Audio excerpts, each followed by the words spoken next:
Bismillahirrahmanirrahim. Assalamualaikum warahmatullahi wabarakatuh. Waalaikumsalam warahmatullahi wabarakatuh. Alhamdulillahilladzi arsala rasulahu bil huda wa dinil haq liyudhhira 'ala dini kullih walau karihal musyrikun. Asyhadu an la ilaha illallah wa asyhadu anna Muhammadan abduhu wa rasuluh. Allahumma sholli ala Muhammad wa ala alihi wa sahbihi ajmain. Rabbi shrahli sadri wa yassirli amri wahlul 'uqdatam min lisani yafqahu qawli. Allahumma inni as'aluka ilman nafi'an wa amalan mutaqabbalan wa rizqan thayyiban. Allahumma inni a'udzubika min ilmin la yanfa wa min qalbin la yakhsha wa min nafsin la tasba wa min du'ain la amma ba'du. Bapak-bapak, ibu-ibu, calon tamu-tamu Allah yang berbahagia.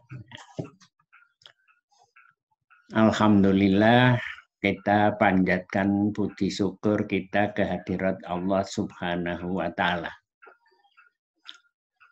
Apa yang sekarang sedang menimpa diri kita, apa yang sekarang sedang menimpa negara kita, itu semua sudah diprogram oleh Allah 50.000 tahun sebelum Allah menciptakan langit dan bumi. Makanya enggak usah kaget, enggak usah susah, enggak usah risau, semuanya itu sudah terprogram. Ya. Masya Allah kana wa man lam yasha' lam yakun. Yang diprogram oleh Allah pasti terjadi, apa yang tidak diprogram oleh Allah pasti tidak akan terjadi. Jadi kita butuh kesabaran, ya, walaupun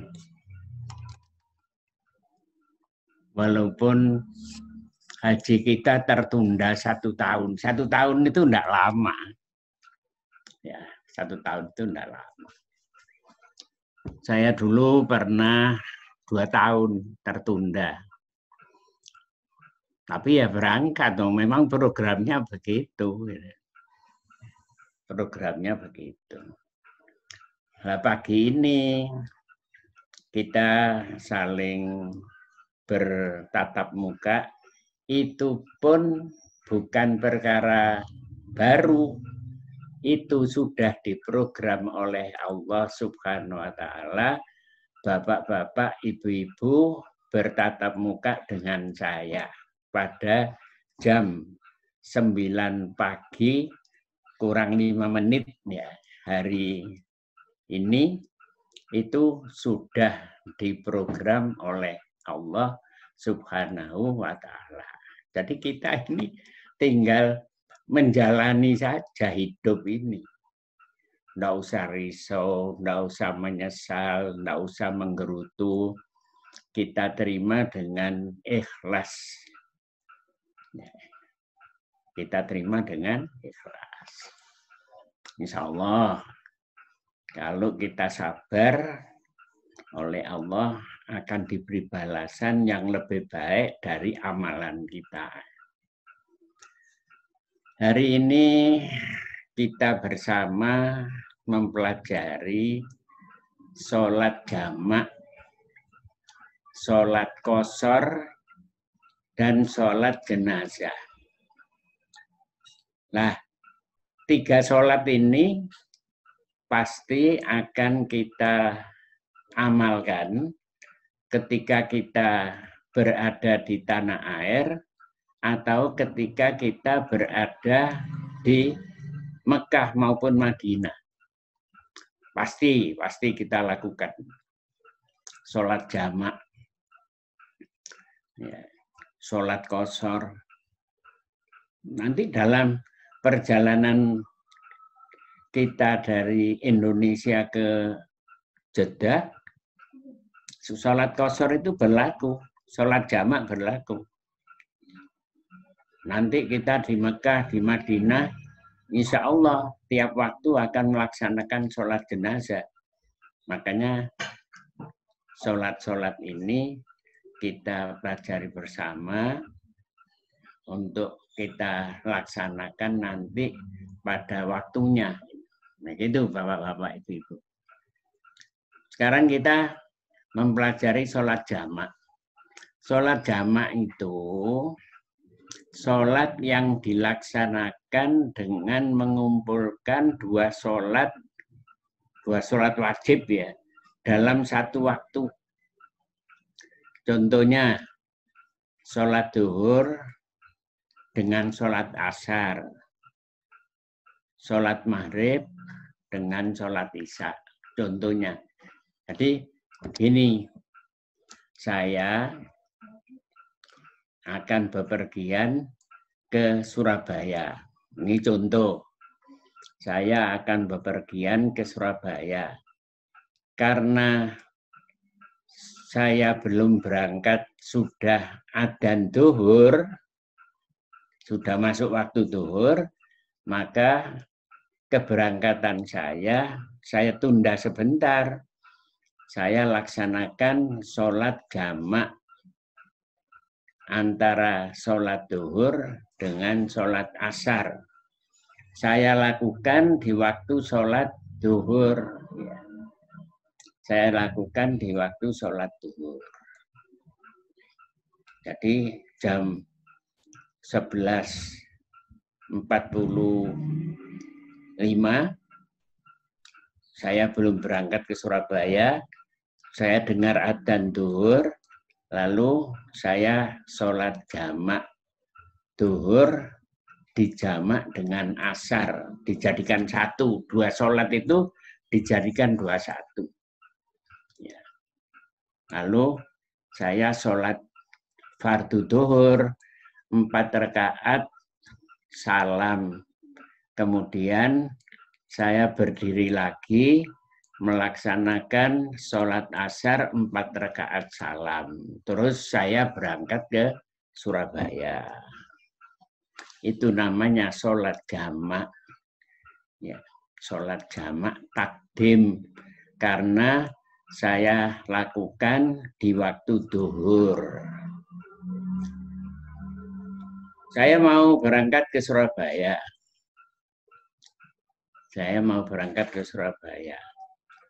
Nah, ternyata duhurnya masih lama, karena masih jam 10 pagi.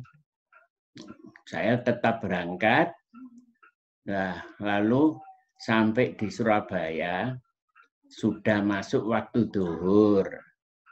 Nah, saya sholatnya sholat jamak, duhur dan asar di Surabaya. Caranya bagaimana? Saya menjamak 2 sholat itu. Saya di Surabaya, setelah bersuci, saya sholat duhur, qashar 2 rakaat salam. Selesai sholat duhur 2 rakaat salam, saya lakukan lagi sholat asar qashar 2 rakaat. Dijamak dengan sholat duhur. Jadi di Surabaya saya sholatnya jamak qashar. Nah, itu nanti kita akan melakukan seperti itu ketika kita di pesawat. Ya. Kan kita di pesawat nanti insya Allah 10 jam ya. Insya Allah 10 jam. Dalam waktu 10 jam itu pasti kita akan melewati waktu-waktu sholat. Nah, sholatnya di pesawat dijamak qashar karena kita termasuk orang yang sedang bepergian, termasuk orang yang sedang safar. Jadi saya sholatnya dijamak qashar. Ya, saya berangkat dari Juanda ke Jeddah dalam waktu 10 jam. Pasti melewati waktu sholat. Umpama saya diberangkatkan ke Jeddah itu pukul 8 pagi, kira-kira di sekitar Medan atau di lebih dari itu, saya masih berada di dalam pesawat. Kemudian saya lihat jam saya sudah jam 12 siang, saya sholat duhur dijamak dengan sholat asar, jamak qashar, namanya jamak takdim. Ya, saya bersuci. Nah, di pesawat tidak ada air yang disediakan untuk bersuci, sehingga wudhu saya ganti tayamum. Saya ganti tayamum. Caranya tayamum sudah kita pelajari bersama pada pertemuan yang lalu. Ya. Bismillahirrahmanirrahim. Kita tepukkan kedua telapak tangan kita ke badan pesawat, dinding pesawat, atau ke kursi di mana kita duduk. Di depan kita itu sandaran kursi di depan kita. Bismillahirrahmanirrahim.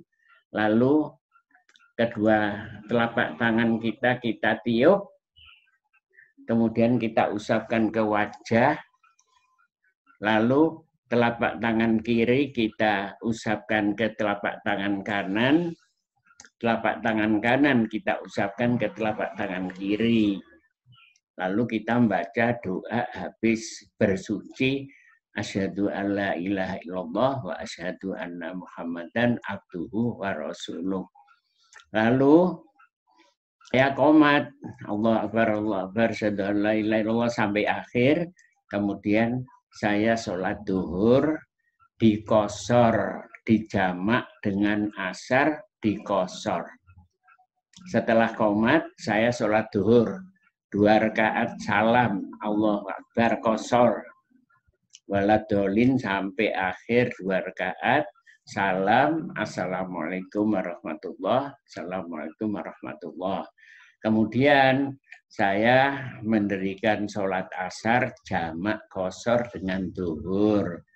Qomat lagi, Allah Akbar, asyhadu alla ilaha illallah, sampai akhir.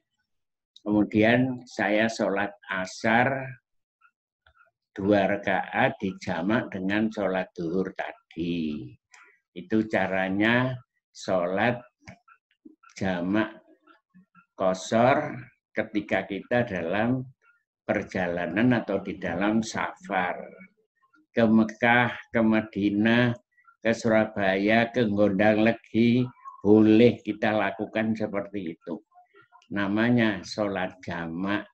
Kalau dalam safar, sholat jamak qashar. Nah, nanti di Mekah ya bisa begitu. Ya, bisa sholat jamak. Ya. Barangkali nanti bapak-bapak, ibu-ibu karena terlalu capek setelah berada di Mekah 3-4 hari, lalu badannya kok ya payah, tidak ke Masjidil Haram, boleh melakukan sholat jamak di maktabnya masing-masing, boleh. Ya, boleh melakukan sholat jamak di maktabnya masing-masing. Ya. Jadi kita oleh Allah diberi apa? Keringanan. Yuridullahu bikumul yusra wala yuridu bikumul usra. Allah menghendaki kemudahan bagi kamu. Allah tidak menghendaki kesulitan bagi kamu. Jadi boleh kita menjalankan dispensasi dari Allah Subhanahu wa Ta'ala.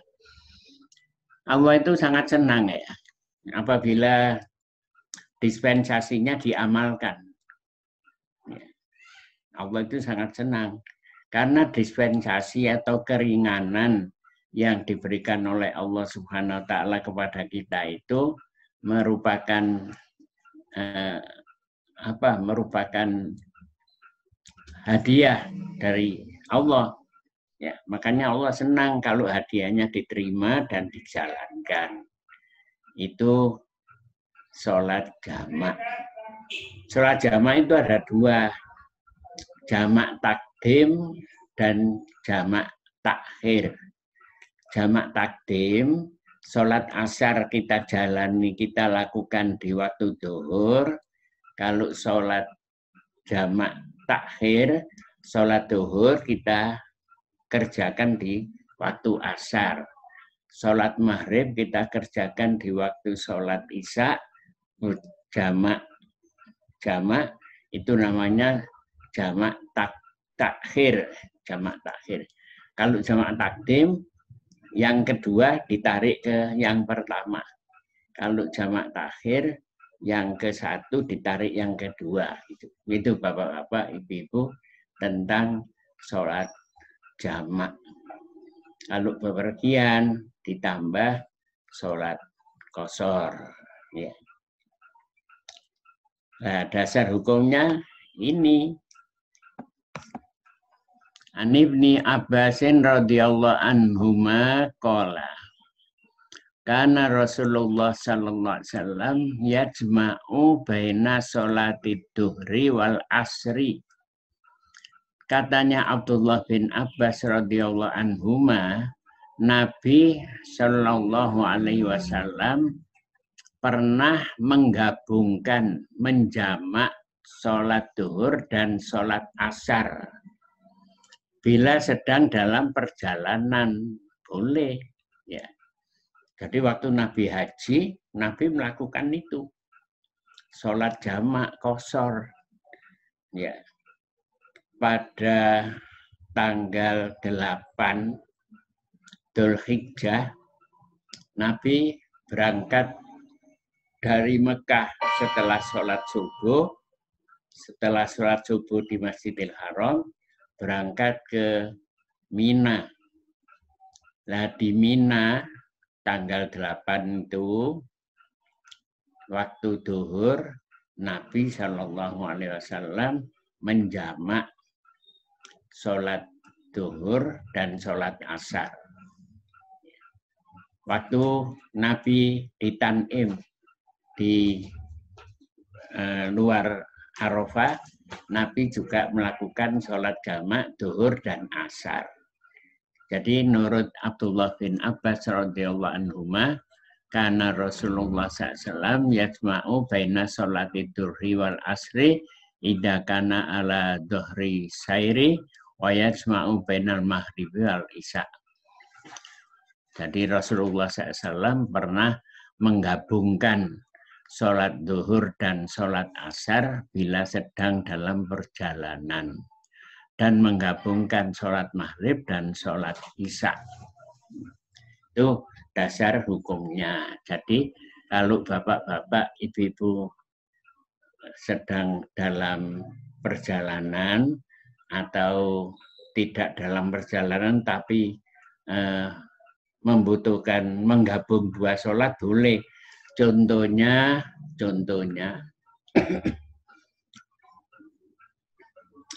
ketika saya sedang sakit waktu itu tahun 2016 opname di RSI ya. Lalu saya sholatnya saya jamak karena sakit. Untuk memberi kemudahan pada saya. Nah, saya tidak boleh turun dari tempat tidur oleh dokter yang merawat. Sehingga saya tidak bisa wudhu dengan air karena tidak boleh turun ke kamar mandi. Sehingga wudhu saya ganti tayamum. Ya, saya ganti tayamum. Bismillahirrahmanirrahim. Saya tiup, saya usapkan ke wajah saya usapkan ke telapak tangan kanan, telapak tangan kiri. Kemudian saya qomat. Ya dengan pakaian yang saya pakai itu. Nah, waktu itu saya operasi prostat. Ada kateternya. Ya dalam kondisi seperti itu saya sholat. Lalu saya sholat duhur. Qomat dulu, Allah Akbar, syahadu la ilaha illallah, syahadu Rasulullah sampai akhir. Lalu saya duhur, Allah Akbar, 2 rakaat. 4 rakaat, salam. Selesai sholat duhur, saya qomat lagi, Allah Akbar, asyhadu an la ilaha illallah sampai akhir. Lalu saya sholat asar 4 rakaat salam. Itu saya lakukan selama saya berada di dalam perawatan dokter di rumah sakit itu. Maghrib isaknya juga sama. Maghrib isaknya juga saya lakukan jamak seperti itu. Kemudian malam tahajud ya tetap saya lakukan seperti itu. Tapi tidak banyak. Saya lakukan hanya 2 rakaat, witir 1. Ya. Jadi itu kemurahan, dispensasi yang diberikan Allah kepada kita. Jadi kita tidak usah memberatkan diri, karena Allah Subhanahu wa taala memberi petunjuk pada kita, la yukallifullahu nafsan illa wus'aha. Allah tidak akan membebani ya kepada hambanya. Jadi boleh waktu sakit, waktu bepergian kita menjamak sholat wajib kita.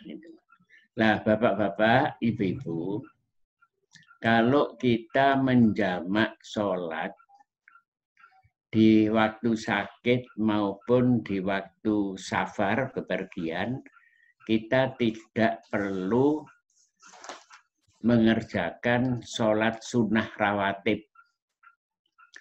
Jadi sekali lagi, kalau kita sedang sholat di jamak, waktu bepergian atau waktu sedang sakit, kita tidak perlu mengerjakan sholat rawatib. Sholat sunnah rawatib tidak perlu kita kerjakan.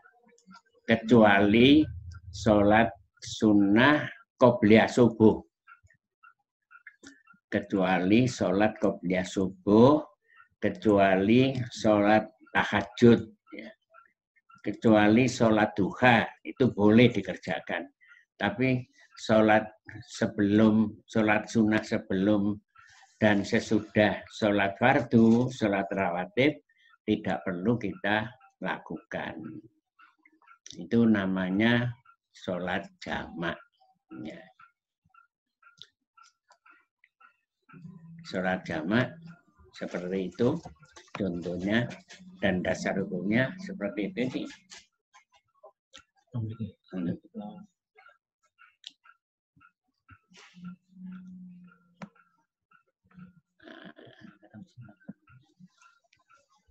An Anas bin Malikin radhiyallahu anhu qala kana Rasulullah sallallahu alaihi wasallam idar tahala qabla antar fi'a samsu akhara duhra ila waktil asri.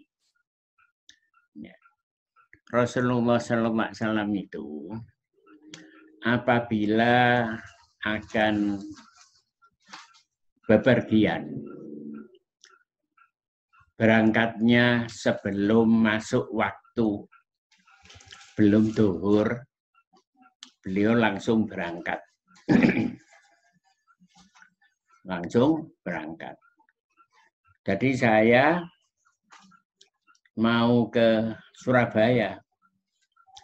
Berangkatnya jam 11 siang. Belum masuk waktu duhur. Saya tetap berangkat. Naik bis. Ya. Sampai di Bungurasi sudah jam 12:30. Nah, saya sholat duhur, saya jamak dengan sholat asar di Bungurasi, di Masjid Bungurasi situ. Ya, caranya gimana? Itu tadi sudah saya jelaskan. Saya berwudhu dulu, kemudian saya qomat, sholat duhur 2 rakaat salam, qashar. lalu saya qomat lagi, kemudian saya sholat asar jamak qashar dengan zuhur. Itu caranya begitu, sesuai dengan dasar hukum ini, ya, yang dari Anas ini.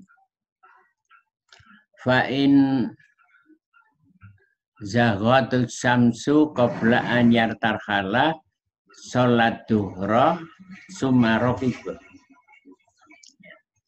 Nah, kemudian kalau sebelum saya berangkat itu sudah masuk waktu, ya. Jadi sebelum berangkat ke Surabaya sudah masuk waktu, saya sholat duhur di rumah, masih di rumah, sholat duhur 4 rakaat salam, kemudian sebelum itu boleh saya melakukan sholat rawatib qobliyah ba'diyah tanpa dijamak langsung. Setelah selesai sholat duhur, saya berangkat ke Surabaya. Itu yang dilakukan Nabi berdasarkan hadis yang ada di hadapan kita ini. Ini bapak-bapak, ibu-ibu. Nah, ini dasar hukumnya. Bisa bapak-bapak, ibu baca. Jadi nanti antara kita suami istri, ya, sesuai dengan apa yang kita terima pagi ini, itu yang kita amalkan ketika kita dalam perjalanan Indonesia Mekah, Indonesia Madinah. Ya, ini dasar hukumnya. Ya. Lalu yang kedua yang perlu kita pelajari, karena kita akan melaksanakan bepergian jauh, walaupun masih tertunda 1 tahun, ini bisa kita ulang-ulang nanti dalam jangka waktu menunggu berangkat haji, ya, dalam tempo 12 bulan kita pelajari sehingga sudah jadi kebiasaan kita. Yang kedua, sholat qashar. Sholat qashar itu sholat yang 4 rakaat diringkas menjadi 2 rakaat. Yang boleh diqashar itu hanya sholat duhur, sholat asar, dan sholat isya. Sholat subuh tidak bisa. Ya. Sholat maghrib tidak bisa. Yang bisa diqashar itu hanya sholat duhur, asar, dan sholat isya. Yang 4 rakaat jadi 2. Nah, itu kemurahan dari Allah. Ya, itu petunjuk Allah. Harus kita lakukan seperti itu. Ya. Jadi tidak boleh setelah Allah memberi petunjuk kita gak sek, ya, gak cocok, tidak boleh. Sami'na wa ata'na. Ini Allah berfirman, memberi petunjuk kepada hambanya yang beriman. Ini yang saya buat hitam ini. Wa idza darabtum fil ardi falaisa alaikum junahun an taksuru minas shalah. Apabila kamu bepergian di muka bumi, ya, maka tidaklah mengapa kamu mengqashar sholatmu. Meringkas sholatmu boleh, katanya Allah begitu. Ya. Jadi ini kemurahan dari Allah, ini sedekah dari Allah. Lah mosok kita disedekahi Allah tidak mau. Nah itu, jadi kalau sedekah itu kita tidak minta, disedekahi manusia, saya tidak minta, tidak mengharap. Lalu tiba-tiba ada orang memberi sedekah 100.000. Itu lek nurut Nabi tidak boleh ditolak. Kita tidak boleh gengsi-gengsian. Walaupun kita punya. Jadi kalau kita tidak minta, lalu tiba-tiba ada orang sodako. Itu pernah terjadi. Saya waktu itu 1996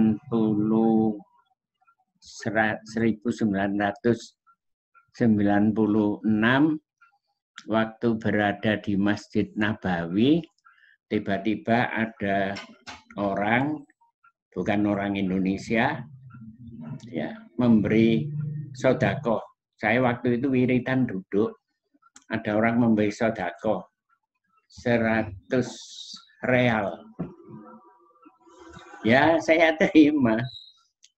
Ya, saya terima. Saya ucapkan jazakumullah khairan katsira. Terima kasih, saya terima.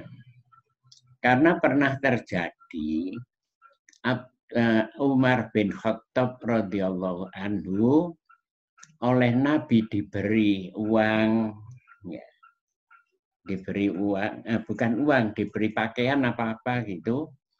Lalu Umar bin Khattab menolak. Jangan saya Rasul berikan kepada orang yang lebih butuh saja. Umar dimarahi sama Nabi. Umar, kalau kamu tidak minta dan tidak mengharap, tiba-tiba diberi sesuatu oleh seseorang, maka terimalah itu. Nggak usah gengsi. Setelah kamu terima jadi milikmu, terserah kamu. Mau kamu pakai sendiri, apa mau kamu sedekahkan lagi. Nah, itu tuntunan Nabi seperti itu. Jadi, sholat qashar itu menurut Nabi, sedekah dari Allah. Sedekah dari Allah. Terimalah sedekah Allah. Apalagi yang memberi sedekah Allah. Wong yang memberi sedekah manusia aja tidak boleh ditolak, apalagi yang memberi sedekah itu Allah.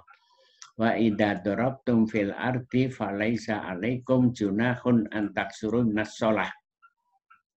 Lek kamu bepergian di muka bumi, maka tidaklah mengapa kamu mengkosor, meringkas sholatmu yang 4 rakaat jadi 2 rakaat. Nah, ini dispensasi. Ini betul-betul kita butuhkan nanti. Ketika kita berada di Mekah, waktu kita ihram haji itu butuh betul ini. Sholat qashar itu. Di Arafah, sholat qashar. Ya. Di Mina, sholat qashar. Jadi di waktu bapak-bapak, ibu-ibu nanti ketika berada di Mina, itu enggak boleh. Ya. Sholat di jangkep itu enggak boleh. Ya. Karena Nabi memberi contoh ketika beliau berada di Mina tanggal berapa? 10, 11, 12, 13 itu, Nafar Sani, Nabi sholatnya duhur 2 rakaat. Tidak dijamak. Asar 2 rakaat, maghrib 3 rakaat, isya 2 rakaat. Karena itu sedekah dari Allah, harus kita manfaatkan. Ya, sedekah dari Allah itu. Lalu dasar hukum sholat qashar yang kedua, an Umar bin Khattab radhiyallahu anhu qala. Sholatul adha rakaatani wa sholatul fitri rakaatani. Rasulullah Shallallahu Alaihi Wasallam bersabda, memberi petunjuk kepada kita bahwasanya sholat hari raya Idul Adha itu 2 rakaat, nggak boleh. Sholat hari raya Idul Adha itu 4 rakaat nggak boleh, 3 rakaat nggak boleh. Yang boleh itu hanya 2. Sholat hari raya Idul Fitri setelah Ramadan itu hanya 2 rakaat, tidak boleh lebih, tidak boleh kurang. Lalu yang ketiga, wasolatul musafiri rakaatani. Sholatnya orang yang sedang musafir itu 2 rakaat.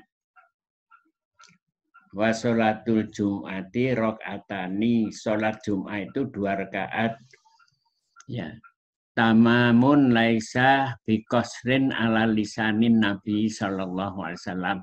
Nah, sholat-sholat yang ditunjukkan Nabi itu adalah sholat yang sempurna. Sholat yang sempurna. Jadi kalau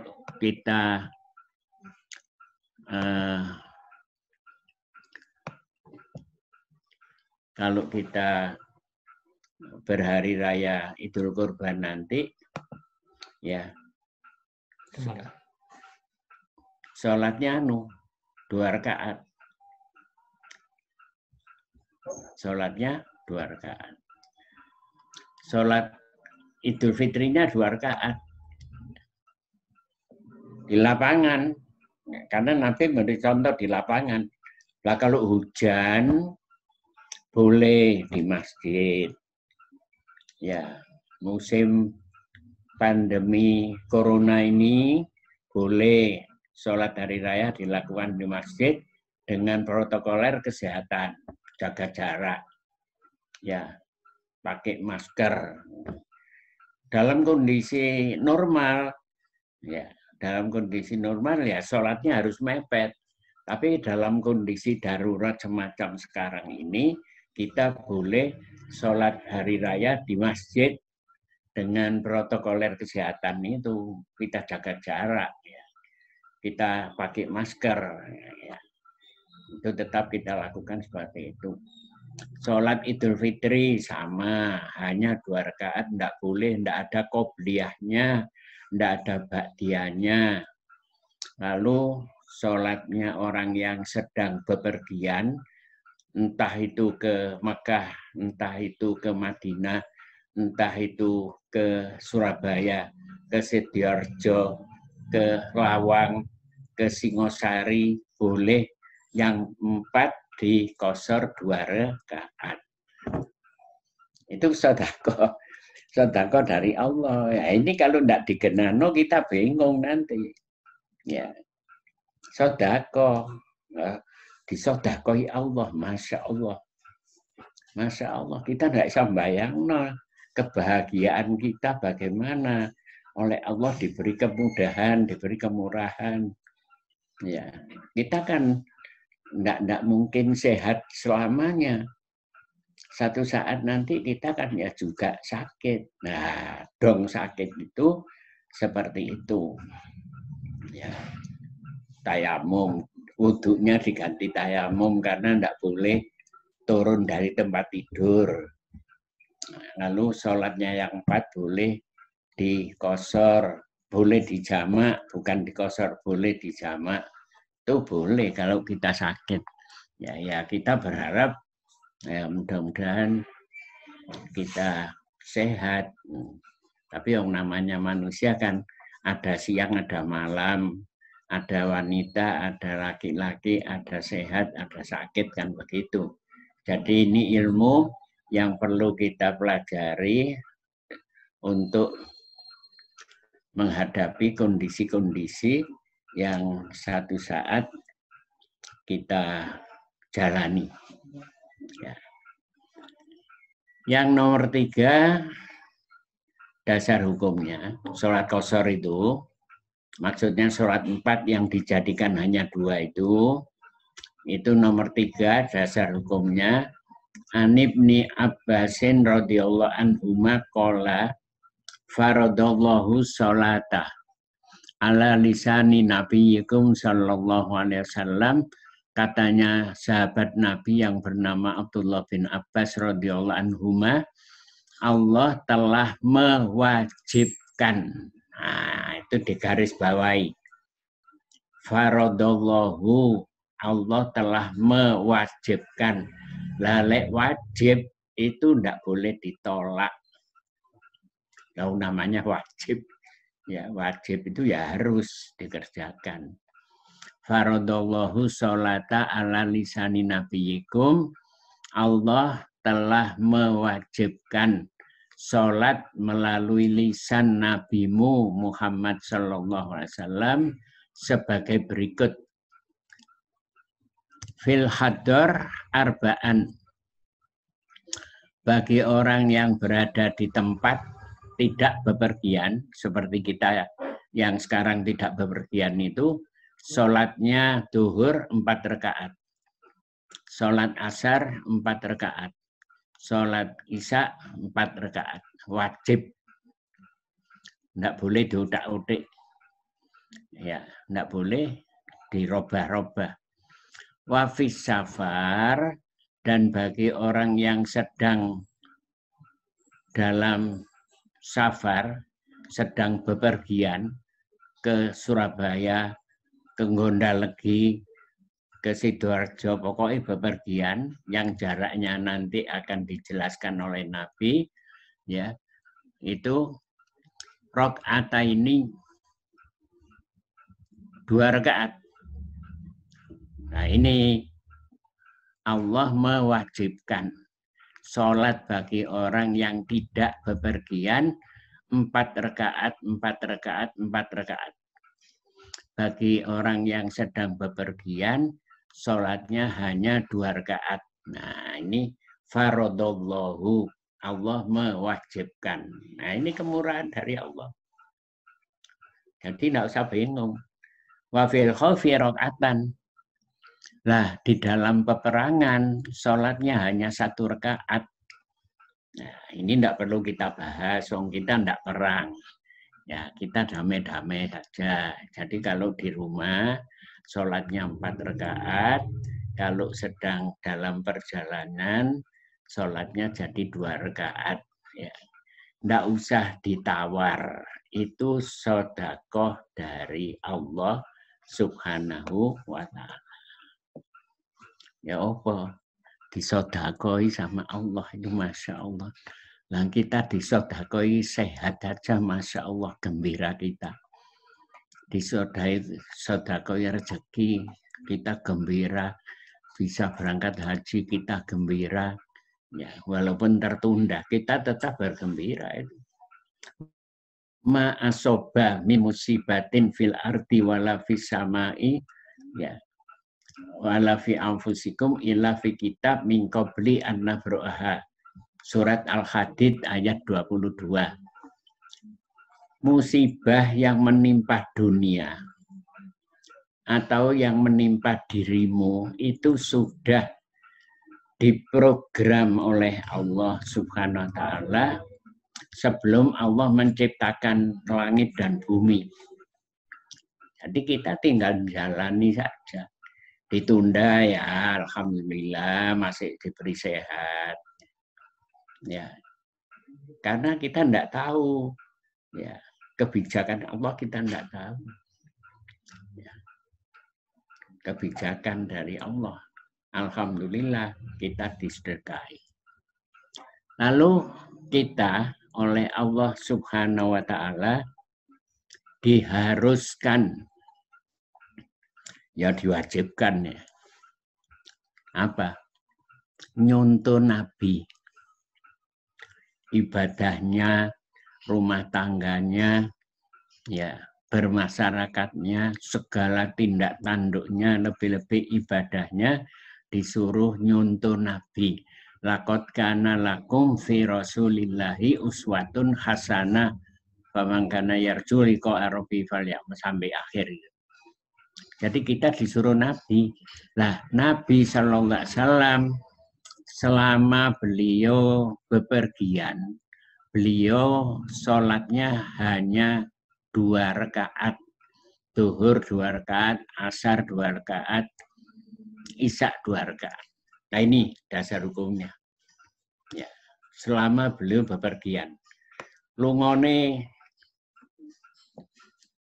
18 hari, ya 18 hari, qashar. Ya, ini contoh. Laqad kana lakum fi Rasulillahi uswatun hasanah. Ini contoh dari Nabi, uswah, suri teladan. Jadi kita tidak usah ngotot. Ya, tidak usah ngotot nurut karepe atine. Karena ibadah ini sudah ada sudah ada cetak birunya dari Allah lewat nabinya. An Anas bin Malikin radhiyallahu anhu qala sahabat Anas bin Malik radhiyallahu anhu berkata, kharajna, kami keluar bepergian ma'an Nabi sallallahu alaihi wasallam, bersama Nabi sallallahu alaihi wasallam, minal Madinati ilal Makkah, dari Madinah ke Mekah. Omai Nabi kan di Madinah. Ya. Nabi kan berdomisili di Madinah. Itu ketika beliau bepergian ke Mekah, fakana yusolli rok'ataini. Selama berada di Mekah, selama berada di perjalanan sampai di Mekah, beliau sholatnya duhur 2 rakaat, asar 2 rakaat, isya 2 rakaat. Lainnya tetap subuh 2, maghrib 3. Hatta roja'na ilal Madinah, sampai pulang. Jadi ketika beliau perjalanan dari Madinah ke Mekah, zaman dulu, zaman Nabi, itu makan waktu kira-kira lebih dari 10 hari perjalanan Madinah Mekah. Kalau sekarang ya hanya kita tempuh 4 jam, 5 jam paling lama kalau macet. Kalau naik kereta api cepat yang ada itu barangkali kita sudah nanti boleh, siapa tahu kita ditunda 1 tahun, ternyata tahun depan kita diizini naik kereta cepat itu. Ya, barangkali begitu, kita tidak tahu kebijakan Allah. Itu hanya butuh waktu tidak lebih dari 30 menit Mekah Madinah itu. Nah, Nabi lebih dari 10 hari sampai di Mekah, diam di Mekah 18 hari, beliau tetap mengerjakan sholat itu dikosor 2 rakaat, kecuali subuh dan maghrib tidak dikosor karena memang tidak boleh dikosor. Fakana yusolli rakaataini hatta roja'na ilal Madinati, beliau sholatnya 2 rakaat sampai beliau kembali pulang ke Madinah. Ini jelas, ya. Nah, kita mau nyontoh Nabi mana? Ya. Kita mau nyontoh ibadah ini, nyontoh Nabi siapa ya? Nabi Muhammad satu-satunya. Semua sahabat Nabi ya nyontoh Nabi Muhammad Sallallahu Alaihi Wasallam. Nah, ini besok tahun depan, insya Allah saya doakan bapak-bapak, ibu-ibu sehat sampai tahun depan bisa berangkat dengan kondisi yang sehat untuk melaksanakan ibadah haji ini. Nah, ketika Nabi ibadah haji, Nabi itu ibadah haji hanya 1 kali, tidak berkali-kali, 1 kali. Lalu 80 hari setelah haji, beliau wafat dipanggil Allah Subhanahu wa taala. Nah, ketika beliau melaksanakan ibadah haji, waktu beliau di Mina, ini contohnya. Jadi bapak-bapak, ibu-ibu nanti apabila di Mina tanggal berapa? Tanggal 8, 9 di Arafah ya. 8 tanazul di Mina, nginep di Mina. Tanggal 9 berada di Arafah, 10 berada di Mina setelah di Musdalifah, 11 di Mina, 12 di Mina. Lalu kita biasanya ngambil nafar awal. Lah, selama di Mina 3 hari itu nyontoh ini. Ini contohnya. An Harisah bin Wahbin Al-Khuzai radhiyallahu anhu qala. Sahabat Nabi yang bernama Harisah bin Wahab Al-Khuzai radhiyallahu anhu berkata, Shalla binan Nabiyyu sallallahu alaihi wasallam, ya, kami sholat bersama Nabi, berjamaah bersama Nabi, ya, di Mina, ya. Kami sholat berjamaah bersama Nabi di Mina. Wa nahnu aksaru makunna qatun wa amanuhu bimina rakaataini. Kami sholat berjamaah bersama Nabi ketika kami sedang berada di Mina 4 hari, 3 hari, 4 hari itu ya dalam kondisi aman, tidak ada pekerjaan apa-apa, nganggur, hanya wirid-wirid, hanya ibadah-ibadah saja, ya. Sholatnya sholat qashar. Bimina rakaataini. Jadi selama di Mina, nanti bapak-bapak, ibu-ibu, selama berada di Mina, tanggal 8 Tanazul, kalau memang nanti Tanazul, ya, kemudian tanggal 9 pagi berangkat ke Arafah, lalu tanggal 9 malam meninggalkan Arafah menuju Musdalifah, lalu paginya menuju Mina. Lah, sejak di Mina tanggal 10 itu sampai kita pulang ke Mekah itu sholatnya hanya 2 rakaat, 2 rakaat. Zuhur 2 rakaat. Nanti asarnya 2 rakaat. Maghribnya 3 rakaat. Isaknya 2 rakaat. Subuhnya 2 rakaat. Tidak dijamak. Nah, ini dasar hukumnya. Ini hadis sahih ini disepakati oleh Imam Bukhari dan Imam Muslim yang ada di kitab yang namanya Lu'lu' wal Marjan. Juz 1 halaman 137, ya, nomor hadisnya 403. Nah, ini pegangan kita. Pegangan kita. Jadi bapak-bapak, ibu-ibu enggak usah sewot, enggak usah bingung. Ya, ibadah itu ya apa jari Nabi. Bukan ya apa jari Yasin, bukan. Ya apa jari Nabi. Nah, kalau Nabi ngajari begini, ya sami'na wa ta'na. Insya Allah kita selamat nanti di hadapan Allah. Insya Allah selamat.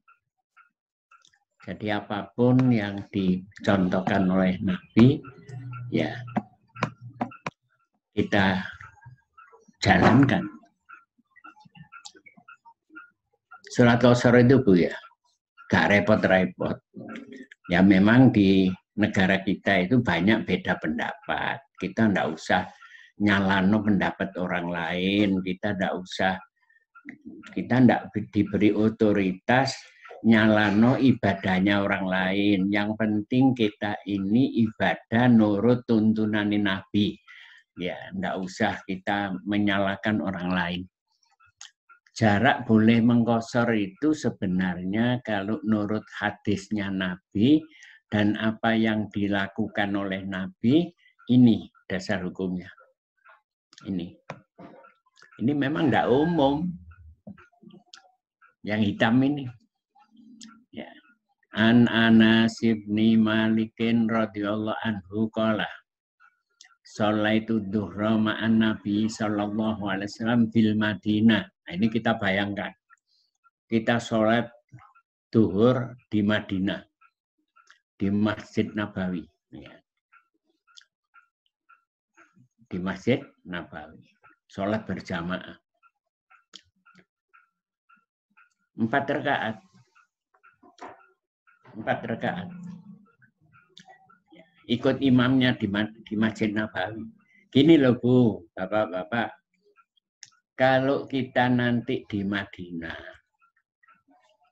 sholat sendiri, karena kita tidak ke Masjid Nabawi, sholat di maktab kita karena kita badannya payah, kesel, tidak ke masjid, sholat di maktab, itu sholatnya kosor. Karena bapak-bapak, ibu-ibu, orang safar, orang dari Indonesia, bukan orang Madinah.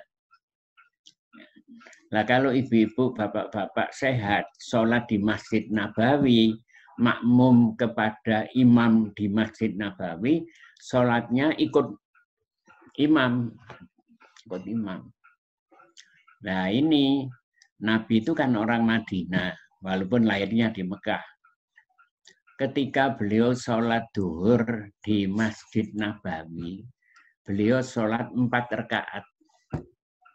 Nah, memang orang situ sholat 4 rakaat. Ya. Terus berangkat ke Mekah.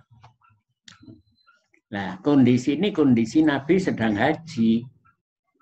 Jadi Nabi mau berangkat haji, sholat duhur dulu di Masjid Nabawi, berjamaah dengan jamaah haji yang bersama Nabi, sholat duhurnya 4 rakaat, 1 salam. Jelas ya, setelah selesai sholat duhur 4 rakaat salam, Nabi berangkat dari Masjid Nabawi, berangkat ke Mekah. Kira-kira kilometer 6 kilo dari pusat kota Madinah, dari Masjid Nabawi, jaraknya kira-kira 6 kilometer, Nabi belok kanan. Nah, itu nanti akan kita lakukan kalau kita nanti mikotnya di Madinah, itu yang akan kita lakukan. Setelah menempuh jarak kurang lebih 6 km, kita belok ke kanan.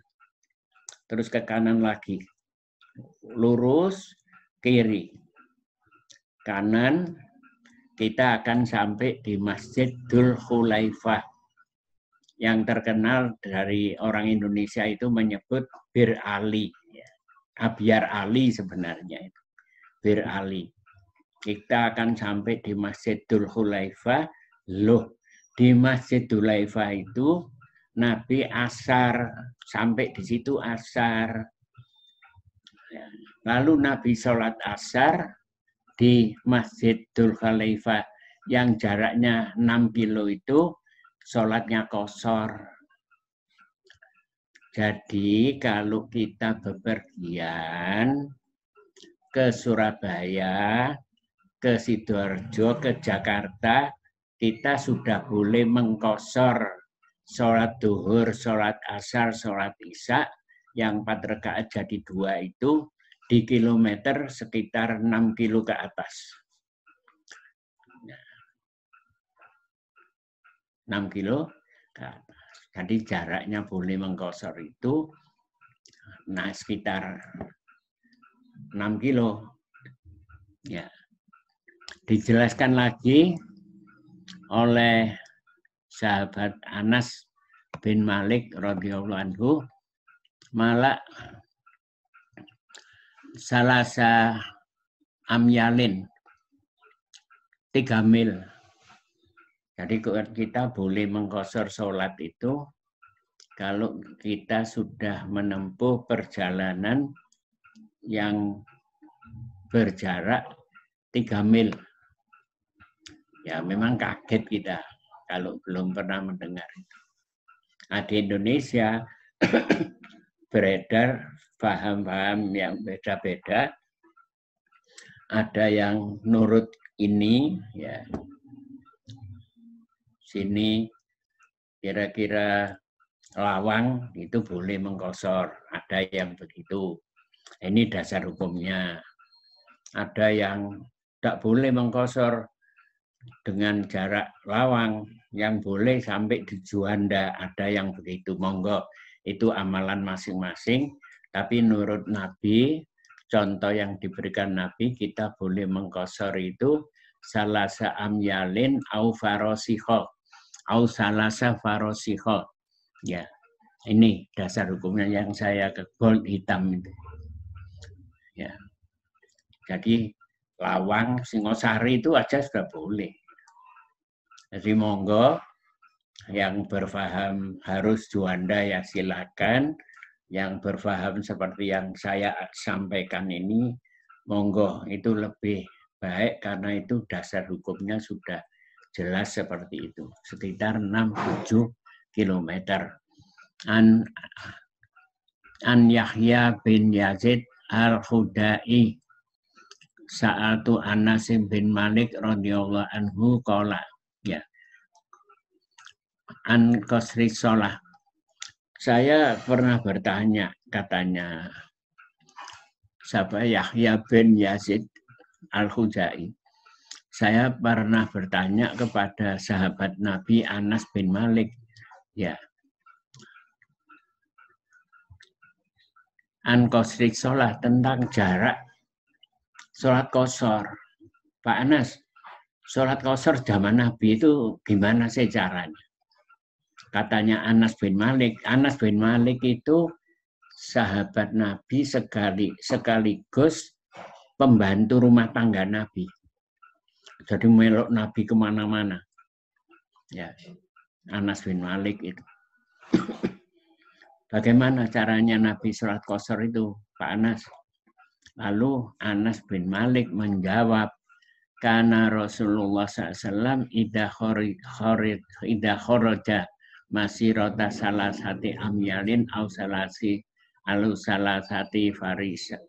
farosiho sholat rokaat ini. Ini jawaban Anas bin Malik.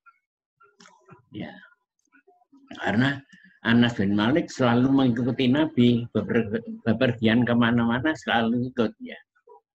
Katanya Anas bin Malik, Rasulullah SAW itu apabila keluar melakukan perjalanan setelah menempuh jarak 3 mil, 3 mil itu sekitar 6 kilo lah, Bapak. Ya, sekitar 6-7 kilo atau 3 farsah, beliau sholat qashar. Nah ini pegangan kita ya tentang jarak sholat qashar yang boleh kita kerjakan. Nah nanti kalau bapak-bapak berada di Mekah, nah ini dasar hukumnya. Ketika berada di Mekah, ya apa Nabi waktu di Mekah. Bagaimana kita ini nanti kalau berada di Mekah selama 25 hari. Nah ini dasar hukumnya.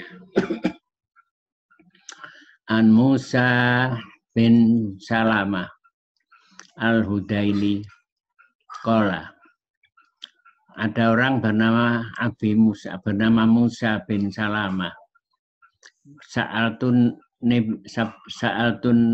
Ibnu Abbasin radhiyallahu anhuma kaifa usolli idza kuntu bi Makkah idalam usolli ma'al imam. Sahabat Nabi yang bernama Abdullah bin Abbas radhiyallahu anhuma ditanya oleh orang yang bernama Musa bin Salamah al-Hudali. Pak Abdullah bin Abbas, bagaimana aku sholat ketika berada di Mekah? Bagaimana saya sholat di Mekah ketika saya berada di Mekah? Jadi bapak-bapak, ibu-ibu ketika di Mekah, nanti bagaimana caranya sholat menurut tuntunan Nabi? Ya. Di dalam usolli ma'al imam, kalau saya sholat di maktab, sholat di hotel, tidak bersama imam di Masjid Nabawi, sholat sak rombongan dari Malang, bagaimana? Rakaat ini sholat qashar 2 rakaat. Ya, jangan kaget. Sedekah dari Allah. Jadi kita tiba waktu sholat, jamaah kita berangkat ke masjid. Lalu ada beberapa orang, ada 6 orang tidak ke masjid karena sakit flu barangkali begitu. Ya, mudah-mudahan sehat ya. Mudah-mudahan sehat. Ya karena payah. 6 orang ini tidak ke masjid, lalu sholat jamaah di hotel. salah seorang jadi imam, lalu yang 5 jadi makmum. Sholatnya gimana? Rok'ataini sunnata Abil Qasim radhiyallahu sunnata Abil Qasim sallallahu alaihi wasallam. 2 rakaat. Begitulah ajaran Nabi sallallahu alaihi wasallam. Jadi yang 6 itu yang sholat di hotel itu selama di Mekah, kalau udzur tidak bisa ke masjid, sholatnya qashar 2 rakaat. Ini gamblang ya, gamblang. Ya tinggal bagaimana kita merespon apa yang diajarkan oleh Nabi Sallallahu Alaihi Wasallam. Monggo, sesi ini kita lanjutkan dengan tanya jawab. Kemudian nanti kalau sudah selesai, kita lanjutkan ke sholat jenazah. Sholat jenazah. Atau kita mesisan kita habiskan dulu. Dihabiskan sholat jenazah aja. Sholat jenazah itu di sana, di Mekah, Madinah, biasanya.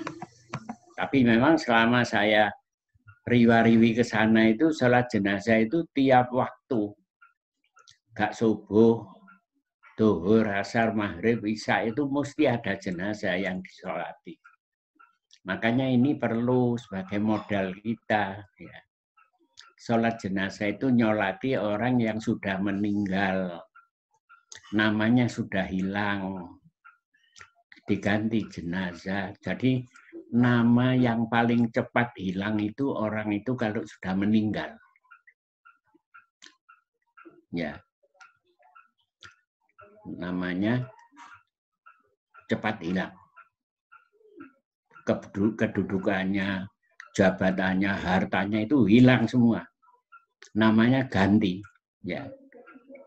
Jadi pagi jam 8 pagi itu namanya masih Stalin namanya. Namanya orang itu masih Stalin, Yosef Stalin. Ya, jam 8 pagi. Jam 9 meninggal. Namanya ganti jenazah, bukan Yosef Stalin. So, tolong dibawa ke sini, diangkat ke sini jenazahnya. Tidak nyebut, tolong dibawa ke sini Yosef Stalin, enggak begitu. Ya, jenazah ya, ditaruh di belakang aja. Nah, makanya gini loh bapak-bapak, ibu, mumpung kita belum jadi jenazah, mari kita berusaha selalu sholat di belakang imam. 5 waktu sebelum haji, sesudah haji, waktu haji, sholat selalu di belakang imam. Agar nanti kita tidak getun kalau kita sholat itu di muka imam. Ya. Kalau di muka imam itu disolati namanya. Ya. Namanya sudah ganti jenazah. Ya. Ditaruh di belakang.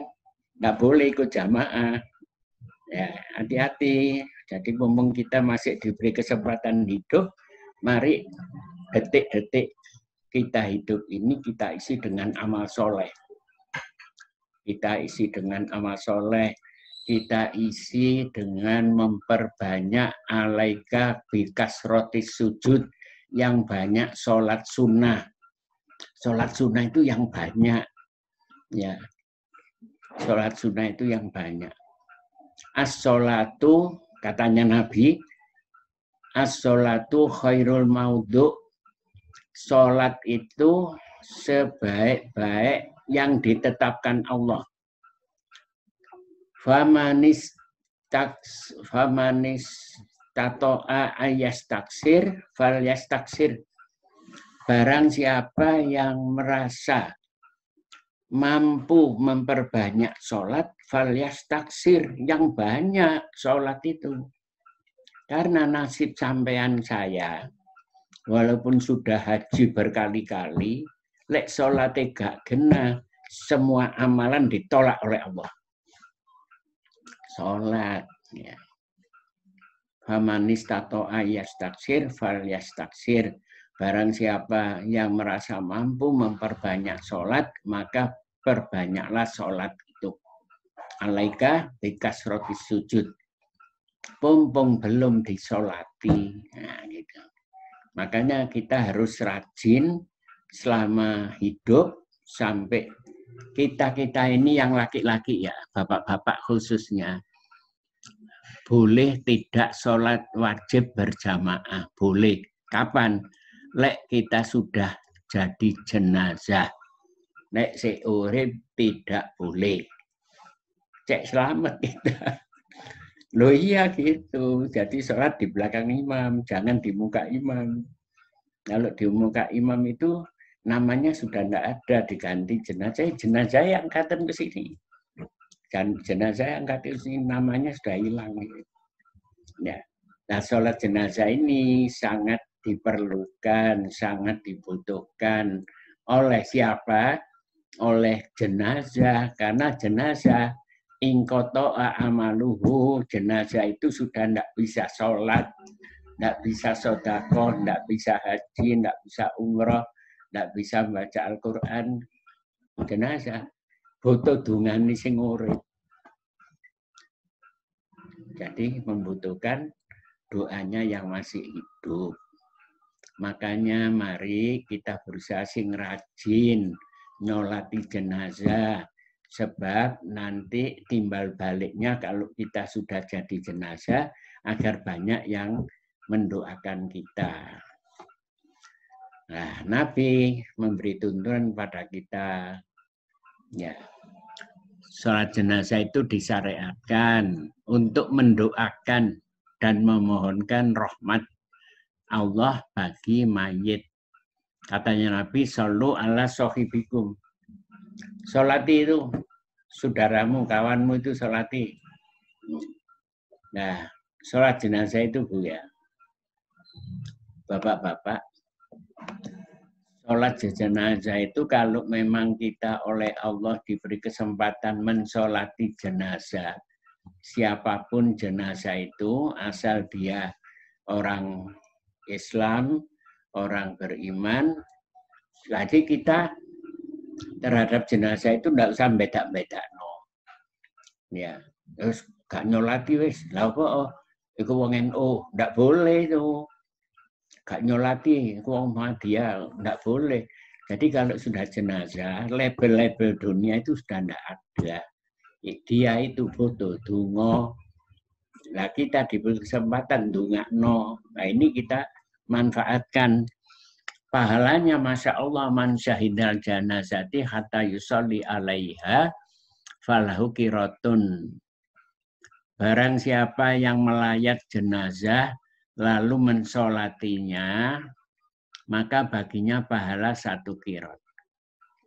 Man syahidal janazata hatta yusolli alaiha falahu kirotun. Barang siapa yang melawat jenazah lalu mensolatinya, nyolati tok ya, maka dia diberi pahala 1 kirot.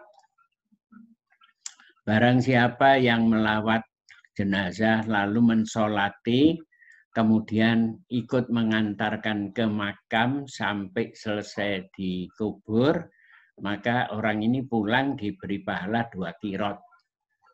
Ya. Lalu ada yang tanya kepada Nabi, wamal kirotoni ya Rasulullah. Apa yang dimaksud 2 kirot itu wahai Rasul? Kola katanya Nabi, 2 kirot itu mislul jabalil andimaini. 2 kirot itu sebesar 2 buah gunung yang besar.